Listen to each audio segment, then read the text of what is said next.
அடக்குமுறைக்கும் ஆதிக்கத்திற்கும் இந்தி திணிப்புக்கும் தமிழகத்தில் no entry என கூறிய முதலமைச்சர் மு.க.ஸ்டாலின் திமுக எதற்கும் அஞ்சாது என திட்டவட்டமாக தெரிவித்துள்ளார். கரூர் கோடங்கிப்பட்டியில் திமுகவின் முப்பெரும் விழா நடைபெற்றது. இதில் கலந்து கொண்டு பேசிய முதலமைச்சர் மு.க.ஸ்டாலின் திமுகவுக்கு மாற்றம் என்று கூறியவர்கள் எல்லாம் மறைந்து போனவராகவும் தமிழ்நாட்டை ஒரு நாளும் தலைகுனிய விட மாட்டோம் எனவும் கூறினார்.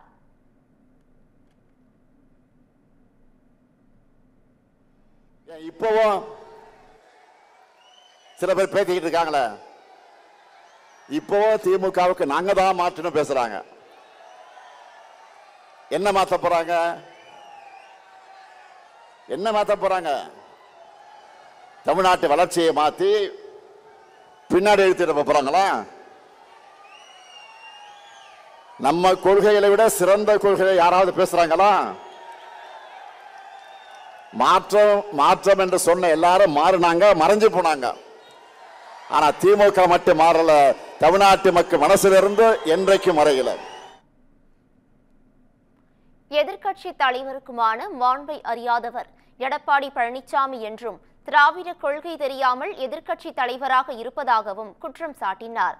மேலும் அண்ணாயிசமாக இருந்த அதிமுக கொள்கையை அடிமையிசமாக மாற்றி அமித்ஷாவிடம் சரணடைந்து விட்டதாக தெரிவித்தார். இதனாலதான் நம்ம திராவிட மாடல் அரசை பார்த்தா சிலருக்கு வயிறு எரியுது. வாய்க்கு வந்த அவதூறுகளை எல்லாம் அள்ளி வீசுறாங்க.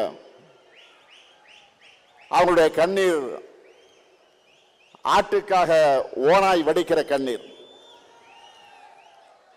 எதிர்க்கட்சி தலைவர் பழனிசாமி அவர்கள் தங்கிட்ட ஆட்சி அதிகாரம் இருந்தப்போ எதையும் செய்யாம தமிழ்நாட்டு உரிமைகளுக்காக குரல் கொடுக்கிற தெம்போ திராணியும் இல்லாம அடிமை சாசனம் எழுதி கொடுத்தார்.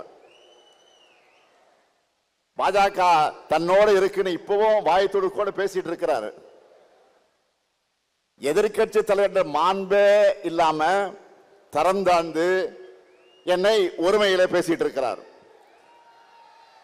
கொள்கை இல்லாம தொடை நடுங்கும் பழனிசாமி அவர்களுடைய தரத்தை மக்களோட அந்த மக்கள் தெளிவாக எடை போட்டு பார்ப்பாங்கன்னு நானும் விட்டுட்டேன். ரெய்டுகள் இருந்து தன்னை காப்பாத்திக்க அதிமுகவை அடை வச்சுட்டார். திராவிடம்னா என்னன்னு கேட்டப்போ அதெல்லாம் எனக்கு தெரியாதுன்னு சொன்ன அவர் அண்ணா திராவிட முன்னேற்ற கழகத்தோட தலைமை பொறுப்பில் இருக்கிறார். இன்றைக்கு அவர் திராவிடம்னா என்ன தெரியாம அதிமுகவுடைய தலைமை பொறுப்பில் இருக்கிறார். அதான் வெட்கக்கேடு. அதிமுக தொடங்கினப்போ தன்னுடைய கொள்கை அண்ணாயிசம்னு சொன்னாங்க. அதை இப்ப பழனிசாமி அவர்கள் அடிமையிசம்னு மாத்தி அமித்ஷாவே சரணம்னு மொத்தமா சரண்டர் ஆகிட்டார். முழுசா நடந்த பிறகு முக்காடு எதுக்குன்னு கேட்பாங்க. அந்த மாதிரி நேற்று டெல்லியில கார் மாறி மாறி போன பழனிசாமியை பார்த்து இப்ப எல்லாரும் என்ன சொல்றாங்க தெரியுமா? காலையே விழுந்த பிறகு முகத்தை மூட கர்ச்சீஃப் எதுக்குன்னு தான் எல்லோரும் கேட்கிறாங்க.